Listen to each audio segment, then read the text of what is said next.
భూమి పోలీస్ స్టేషన్లో లాకప్లో ఉంటుంది. అపూర్వ పోలీస్ స్టేషన్కి వచ్చి ఇక లాఠీ పట్టుకొని మేడం మేడం అంటూ పోలీసు కానిస్టేబుల్ అడ్డుగా నిలబడతాడు. అప్పుడే అపూర్వ సెల్ ఓపెన్ చేయి అని గట్టిగా అరుస్తుంది. ఇక పోలీస్ కానిస్టేబుల్ భయపడిపోయి వెంటనే లాకప్ని ఓపెన్ చేస్తారు.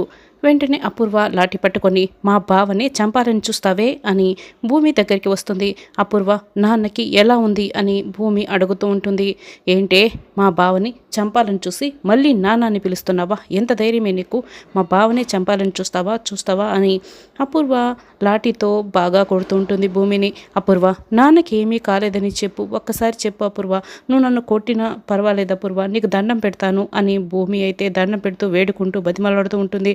అపూర్వ అయితే శరత్చంద్రకి ఎలా ఉందో చెప్పదు. ఇక ఈలోపే పోలీసులు వస్తారు. ఇక అడ్డుకుంటూ ఉంటారు. ఇంకోసారి నాన్నని పిలిచావే అనుకో, నేను నిన్ను చంపేస్తానే, నువ్వు నా బావకి ఏమైనా అవ్వాలి, నేను నిన్ను ప్రాణాలతో ఉండనివ్వను, ఈ సెల్లోనే నేను చంపేస్తాను అని అపూర్వ ఇక బాగా కొడుతూ ఉంటుంది. నేను నాన్నని ఎందుకు చంపాలని చూస్తాను అని భూమి అయితే ఎంత చెప్తున్నా అపూర్వ అయితే వినిపించుకోదు, కొడుతూనే ఉంటుంది. మేడం ఆపండి మేడం, చచ్చిపోయేలా ఉంది అని పోలీసులు అడ్డుకుంటారు. అపూర్వ అయితే ఇక కాస్త తగ్గుతుంది, లాఠీని విసిరేస్తుంది, అక్కడి నుంచి వెళ్ళిపోతుంది. ఏమయ్యా ఆ అమ్మాయి పరిస్థితి చూడండి, చచ్చిపోయేలా ఉంది, చూడు ఎలా కొట్టేసి వెళ్ళిందో చూడండి అయ్యా, చూడండి అని ఒక పోలీస్ చెప్తూ ఉంటాడు. భూమి అయితే స్పృహ కోల్పోతుంది. శారద హాల్లో కూర్చొని ఉంటుంది. అప్పుడే గగన్ మెట్లు దిగి అక్కడికి వస్తాడు. ఏంటమ్మా ఇంకా నిద్రపోలేదా అని గగన్ అడుగుతూ ఉంటాడు. నిద్రపోవాలనుకున్నా కూడా నిద్ర పడుతుందా గగన్? నువ్వు మాత్రం నన్ను ఇలా అడుగుతున్నావు, కానీ నీకైనా నిద్ర పడుతుందా ఏంటి చెప్పు? ఒకసారి భూమి ఎక్కడుందో ఫోన్ అయినా చేయకూడదా అని శారద అడుగుతూ ఉంటుంది.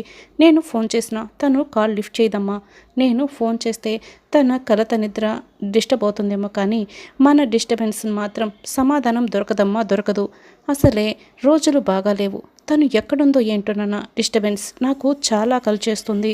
ఇలా బాధపడుతూ ఇంట్లో కూర్చోవడం కన్నా బయటకు వెళ్ళి వెతకడం మేలు కదమ్మా, నేను వెళ్ళి అలా వెతికేసి వస్తాను అని గగన్ చెప్తూ ఉంటాడు. సరేరా, ఒకవేళ కనపడితే నాకు ఫోన్ చేయి అని శారద చెప్తుంది.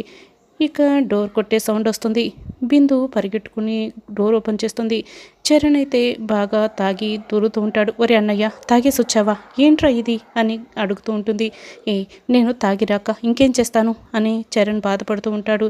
అది కాదురా అన్నయ్య, మామయ్య అని చెప్తూ ఉంటుంది. మామయ్య లేదు, ఏమీ లేదు, నేను తాగేశాను, నేను వెళ్ళి పడుకుంటున్నాను అని చరణ్ లోపలికి వెళ్ళిపోతాడు. ఇక కాసేపటికి మళ్ళీ డోర్ కొట్టే సౌండ్ వస్తుంది. మళ్ళీ బిందు డోర్ ఓపెన్ చేస్తుంది. ఈసారి బాగా కృష్ణప్రసాద్ తప్పతాగి తూలుతూ లోపలికి వస్తూ ఉంటాడు. నాన్న మీరు కూడా తాగి వచ్చారా అని బిందు అడుగుతూ ఉంటుంది. నేను కూడా అంటే ఇంకెవరు తాగొచ్చారు అని కృష్ణప్రసాద్ అడుగుతుంటే, అది కాదు నాన్న, మామయ్య అని చెప్తూ ఉంటే, ఆయన గురించి నా గురించి అయితే నా దగ్గర అస్సలు మాట్లాడుతూ ఆయన నన్ను అనుమానించాడు కాబట్టి అతనంటే నాకు చాలా కోపం ఉంది, ఇంకేం మాట్లాడుకు అని కృష్ణప్రసాద్ పట్టించుకోకుండా ఇక పైకి వెళ్ళిపోతాడు. అబ్బా, భూమి స్టేషన్లో ఉంది, మామయ్య హాస్పిటల్లో ఉన్నాడని చెప్దామంటే వీళ్ళు పట్టించుకోరేంటి అని బిందు తనలో తాను అనుకుంటూ ఉంటుంది. శరత్చంద్రని డాక్టర్లు చెక్ చేస్తూ ఉంటారు. అపూర్వ, నక్షత్ర, మీరా ఇక ఏడుస్తూ కూర్చొని ఉంటారు. అప్పుడే గోరింటాకు కాఫీ పట్టుకొని, చూడమ్మా అపూర్వ, అల్లుడు గారికి ఏమీ కాదు, ధైర్యంగా ఉండు, ఇదిగో నువ్వు కాస్త కాఫీ తాగు అని ఇస్తూ ఉంటుంది. వద్దని అపూర్వ చెప్తూ ఉంటుంది. అమ్మ మీరా, నువ్వన్న తాగు అని చెప్తూ ఉంటే, వద్దు అన్నయ్య అని మీరా ఏడుస్తూ ఉంటుంది. నక్షత్ర, నేను చెప్తున్నాను కదా, మీ నాన్నకి ఏమీ కాదమ్మా, చిన్నపిల్లవి, కాస్త ఎంగిలిపడు, కాఫీ తాగు అని చెప్తూ ఉంటుంది. వద్దు గోరింటాకు అని నక్షత్ర కూడా ఏడుస్తూ ఉంటుంది. అయ్యో, ఎవరు తాగటం లేదేంటి అని గోరింటాకు సుజాత చాలా బాధపడుతూ ఉంటుంది. అప్పుడే డాక్టర్ చెక్ చేసి బయటకు వస్తాడు.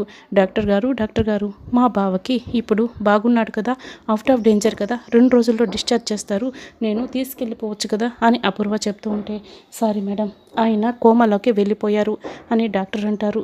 ఆయన ఎప్పుడు కోమాల నుంచి కోలుకుంటారో చెప్పలేని పరిస్థితి, ఐఎమ్ సారీ మేడం అని డాక్టర్ వెళ్ళిపోతారు. అపూర్వ అయితే ఏడుస్తూ శరత్చంద్ర దగ్గరికి వెళ్తుంది. పక్కనే కూర్చుంటుంది. బావా, ఎవరైనా చెప్పినా నేను నమ్మను బావా, నువ్వు మళ్ళీ నాతో మాట్లాడతావు కదా బావా, ఎప్పట్లా చిన్న చిన్న తప్పులు చేస్తే నువ్వు నన్ను కోప్పడతావు కదా బావా, లే బావా, మాట్లాడు బావా, కళ్ళు తెరువు బావా అని ఏడుస్తూ కూర్చొని ఉంటుంది. ఇక భూమి అలాగే కుప్పకూలిపోయి ఉంటుంది. చాలా బాధపడుతూ నీరసంగా ఉంటుంది. అప్పుడే ఒక కానిస్టేబుల్ భూమిని ఆ పరిస్థితిలో చూసి వెంటనే లాకప్ ఓపెన్ చేస్తాడు. వాటర్ బాటిల్ తీసుకొని భూమి దగ్గరికి వెళ్తాడు. చూడమ్మా, నువ్వు రాత్రి నుంచి ఒక చుక్క మంచినీరు కూడా తాగలేదు, ఏమీ కూడా తినలేదు. రాత్రి నుంచి నువ్వు బాధపడుతూనే ఉన్నావు. ఈ మంచినీళ్ళైనా తాగమ్మా అని ఇస్తూ ఉంటారు. వద్దు సార్, మీరు దయచేసి నాకు ఒక విషయం చెప్పండి. శరత్చంద్ర గారికి ఎలా ఉందో ఒక్క మాట చెప్పండి. ఒకవేళ మీకు ఎలా ఉందో తెలియకపోతే కనీసం ఫోన్ అయినా ఇవ్వండి, నేను ఫోన్ చేసుకుంటాను అని భూమి అడుగుతూ ఉంటుంది. ఫోన్ చేసుకుంటావా? అలాగేనమ్మా, ఇదిగో అమ్మా అని ఫోన్ ఇస్తూ ఉంటే అప్పుడే ఇంకొక ఇద్దరు పోలీసులు అక్కడికి వస్తారు. ఏమయ్యా, ఏం చేస్తున్నావు? ఆ అమ్మాయి శరచంద్ర గారిని చంపుతున్న కేసులో అక్యూజ్డ్. ఇది చాలా పెద్ద కేసు. నువ్వు సహాయం చేస్తున్నట్లు తెలిసిందనుకో, నీ ఉద్యోగం కూడా పోతుంది. అవసరమా ఫోన్ ఇవ్వడం అని చెప్తూ ఉంటారు. అతను ఫోన్ ఇవ్వడు, మళ్ళీ జేబులోనే పెట్టేసుకుంటాడు. చూడమ్మా, నువ్వేమో ఆ శరచంద్ర గారిని చంపాలని చూసావని మా ఆయన చంపుతావా అని అపూర్వ గారేమో నిన్ను బాగా కొట్టారు కదా, నువ్వేమో ఆయన బాగుండాలని ఇలా వేడుకుంటూ పచ్చి మంచినీళ్ళు కూడా తాక్కుంటా ఇలా కూర్చొనున్నావు. అంతా అయోమయంగా ఉందమ్మా, ఏమీ అర్థం కావటం లేదు. నిన్ను చూడటానికి వచ్చిన వాళ్ళు, నిన్ను విడిపించుకు వెళ్ళే వాళ్ళు ఎవరైనా ఉన్నారా? చెప్పమ్మా, చెప్పు అని కానిస్టేబుల్ అడుగుతూ ఉంటాడు. భూమి అయితే ఏం మాట్లాడుకుంటా ఇక మౌనంగా కూర్చుంటుంది. గగన్ అయితే రాత్రంతా భూమి కోసం రోడ్లంతా వెతుకుతూ అలసిపోయి ఇంటికి వస్తాడు. గగన్ లోపలికి రాగానే అన్నయ్య, భూమి కనపడిందా అని పూర్ణి అడుగుతూ ఉంటుంది. లేదని గగన్ అంటాడు.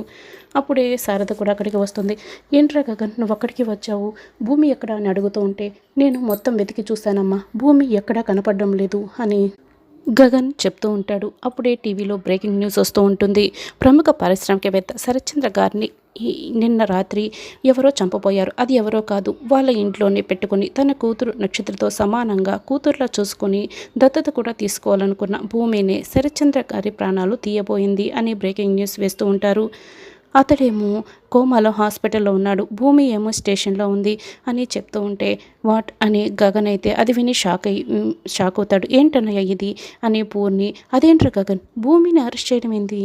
పక్కవారి ప్రాణాల కోసం తన ప్రాణాలు అడ్డు వేసే భూమి తల్లి లాంటి దాన్ని భూమిని ఎవరైనా అరెస్ట్ చేస్తారా? తన ప్రాణాన్ని కూడా పక్క వాళ్ళ కోసం త్యాగం చేసిందే అలాంటి భూమి తల్లిని అరెస్ట్ చేశారు. నేను నమ్మను, ఇది అబద్ధం, నేను నమ్మను అని శారద గట్టిగా అరుస్తూ ఉంటుంది. నువ్వేంటమ్మా, భూమి గురించి తెలిసిన ప్రతి ఒక్కరు కూడా ఇదే మాట మాట్లాడతారు, ఎవరు నమ్మరు అని గగన్ చెప్తాడు. ఏదో జరిగింది, ఏం జరిగింది అన్నది తెలుసుకోవాలి అని భూమిని అరెస్ట్ చేస్తారా అని గగన్ ఒకవైపు కోపంతో బాధపడుతూ ఉంటాడు. ఇక వంశీ అయితే శరత్చంద్ర మాటలన్నీ గుర్తు తెచ్చుకుంటూ ఉంటాడు. నువ్వు ఇందుని మోసం చేస్తావా? అసలు నువ్వు వేరొక అమ్మాయితో అఫైర్ ఉందా? ఈ విషయం వెంటనే తేల్చేస్తాను, నీకు విడాకులు ఇప్పించేస్తాను అని శరత్చంద్రతో రోడ్డు మీద పడిన గొడవని గుర్తు తెచ్చుకుంటూ ఉంటాడు. అప్పుడే ఇందు కాఫీ తీసుకొని వస్తుంది. ఏంటండి, కాఫీ తాగండి అని చెప్తూ ఉంటే రా ఇందు, నేను నీతో మాట్లాడాలి అని ఇందుని బెడ్పై కూర్చోపెట్టుకుంటాడు. చూడు ఇందు, నువ్వు నన్ను ప్రేమిస్తున్నావు కదా, నేనైతే నిన్ను చాలా ప్రేమిస్తున్నాను, నువ్వు నా ప్రాణం అని వంశీ అంటాడు.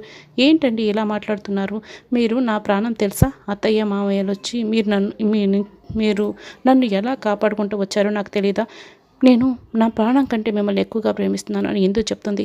చూడిందు, రేపు ఎవరైనా నా గురించి తప్పుగా చెప్తే నువ్వు నన్ను తప్పుగా అర్థం చేసుకోవు కదా, ఈ ప్రేమని నాపై ఉంచుతావు కదా, నువ్వు నన్ను ప్రేమిస్తున్నావో లేదని తెలుసుకోవడానికి ఇలా అడుగుతున్నాను అని చెప్తూ ఉంటే లోకమంతా ఒకవైపు మీరొక వైపు ఉంటే నేను మీ వైపే ఉంటానండి అని ఇందు చెప్తుంది. మీ గురించి ఎవరేం చెప్పినా నేను తప్పుగా అర్థం చేసుకోనని మీరు నా ప్రాణం అని ఇందు అంటూ ఉంటే అప్పుడే ఇందుకి ఫోన్ వస్తుంది. అక్క, శరత్చంద్ర మావయ్యని కత్తితో పొడి చేశారు, హాస్పిటల్లో ఉన్నారు అని చెప్తూ ఉంటే అవునా అని ఇందు అయితే షాకింగ్గా వింటూ ఉంటుంది. బిందు ఫోన్లో చెప్తూ ఉంటుంది.